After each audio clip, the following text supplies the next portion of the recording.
Good morning. This is Van with Level 8, here to do the pre-market again. It is July 29, 2026. I'm in Central Time here. It's about 8:12. Let's get this in before the market opens. All right. We're going to go to our key ranges charts, what we always start with here. This is the full range of the pre-market, including that's the overnight pre-market and yesterday's high and low. You can see we are right at the midpoint here on both of these indexes. We're also inside this volume profile, this started form. This is the Globex volume profile value area. It started forming at 5 p.m. last night my time. We're inside that value. ES looks like it wants to push a little bit. It may hang up there on the value area low. NQ directly over the top of its point of control. Now, when we compare this to yesterday's value area, this study here, we'll look at those things and VWAP and give it a read of overnight balance with a VWAP magnet likely. So that's the structure of what we're seeing now. So VWAP magnet likelies can be, this reading could be good for us. It means that we can get an impulsive move away from VWAP, and then get a nice reversal that we can trade, and do that kind of all day. So that can be a good one for us. We're obviously going to trade whatever comes if we get the opportunities. Let's see. Let's go look at our news. Today, the big story is obviously an FOMC announcement here at 2 p.m. It's not expected for there to be any change. They're expected to hold it steady, but the most likely thing, what we usually see, is a big drop off in volume leading up into the, maybe after the early morning rush, first hour, hour and a half, maybe we get a big drop off in volume while they're waiting for this announcement. That's what usually happens. We'll just have to see what it is. Another feature is in the final half hour of the final half hour before the announcement, there's a tendency to run price up into that announcement for one reason or another. So try to take a look at that. Keep that in mind also. This petroleum status, it was just interesting to see if it's actually a little bit higher. We haven't dropped any. I was curious about the oil situation there on that. The models have us in negative gamma again. Just every day we look at this, we're below a flip point. This is the same as saying that the options dealers are short options. When they get into this state, they tend to chase price. This is the bar chart model. So, they magnify moves, and we've seen this for the past 10 days. And in several occasions, yesterday was one of them, the day before, Monday and Tuesday both, we started out in this state and we opened up with a big flush to the downside. And it's gamma fueled. The dealers are chasing that price and magnifying it. So again, if you're someone who likes to fade price, be careful in this environment this morning until it settles out. We may not get that today, that kind of move, because it is FOMC day and they may be positioned kind of where they want going into it. We'll just have to see how it goes. And this is SPX. We focus on SPX because it is the mother index. It contains 70 of the NASDAQ 100 NQ, and including the biggest stocks in the world from those. So this is really the most important one that we watch in these terms. We can look at QQQ. There's not a really good straightforward gamma model on NDX, but I mean, this is again showing us to be in likely a negative gamma state, this model. So we'll be careful to the downside, guys. The one thing about that though is when if we get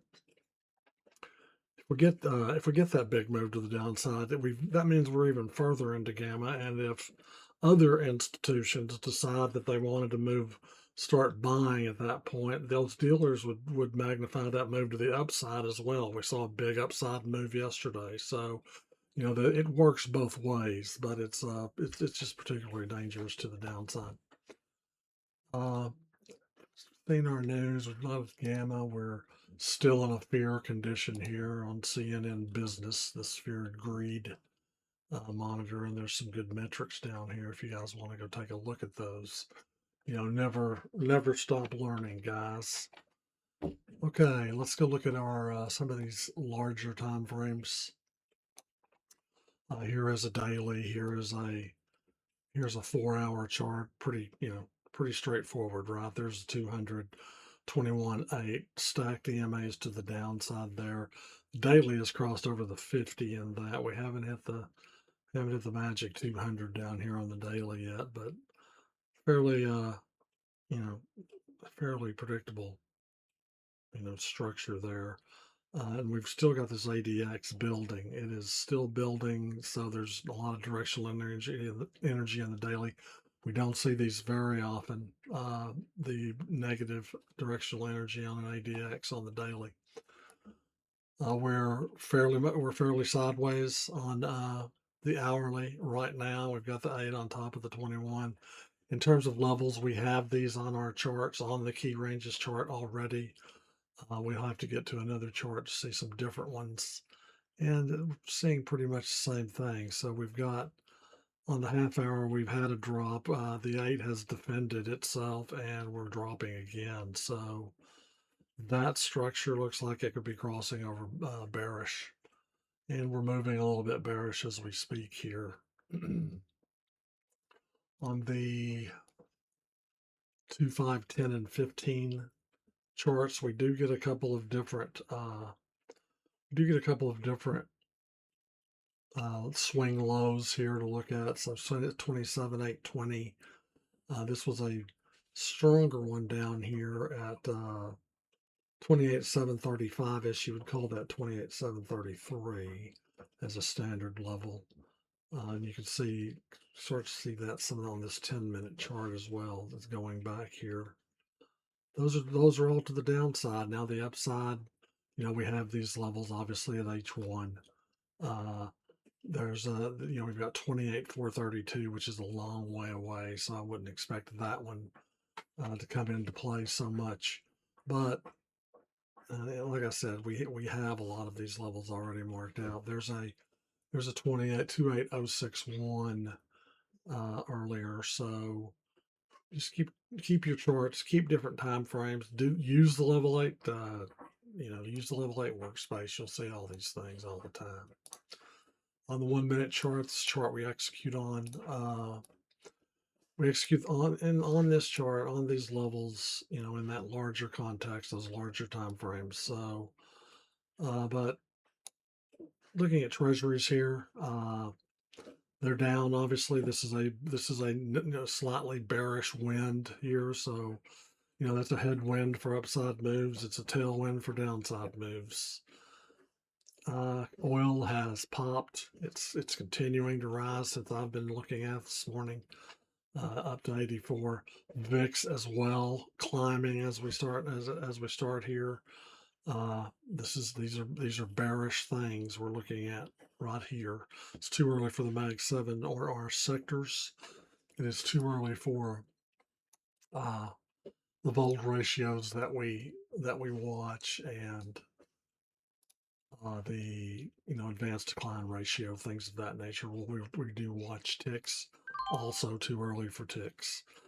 Let's go look at the playbook here. That kind of covers those structures.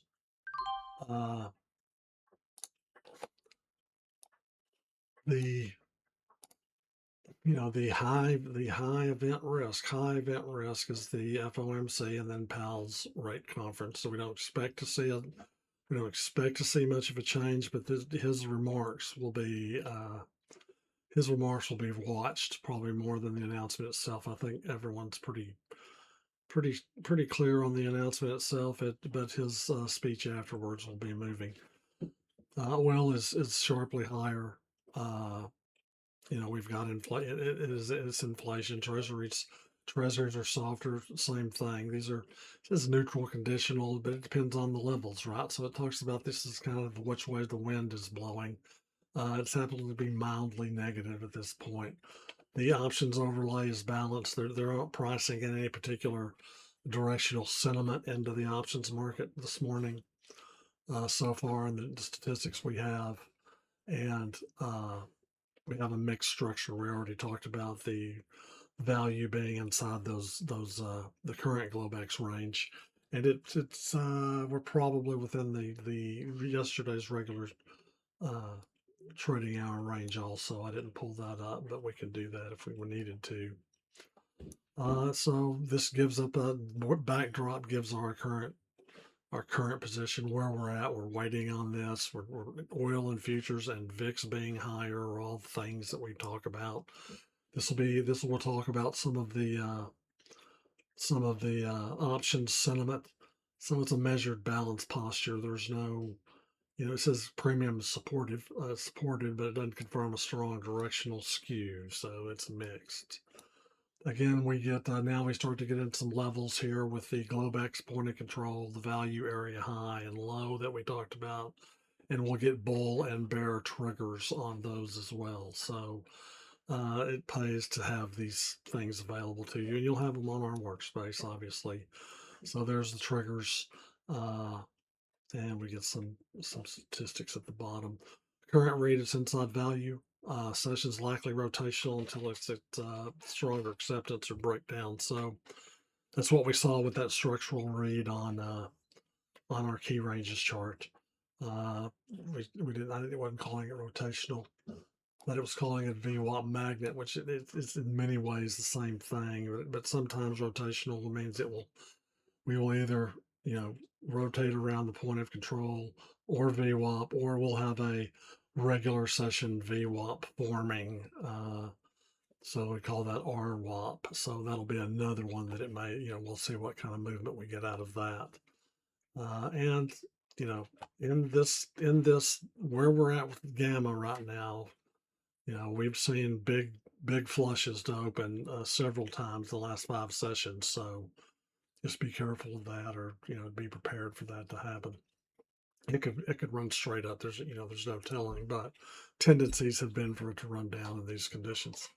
And that's what I've got for today, guys. If you like this content, you're obviously watching this on YouTube. We have a YouTube channel. Like and subscribe.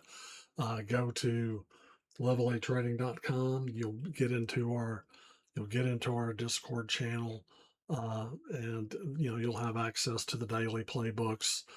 You'll have access to the NQ room initially to see how we trade this, what all this means, and the puzzle we're solving every day.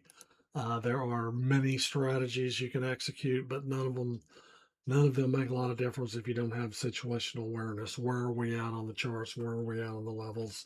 That is the main thing that we're solving here at Level 8. So I may be back in post market if there's a notable thing happen. If not, I'll certainly be here tomorrow morning for pre market again, and I'll see you then. And good luck today trading.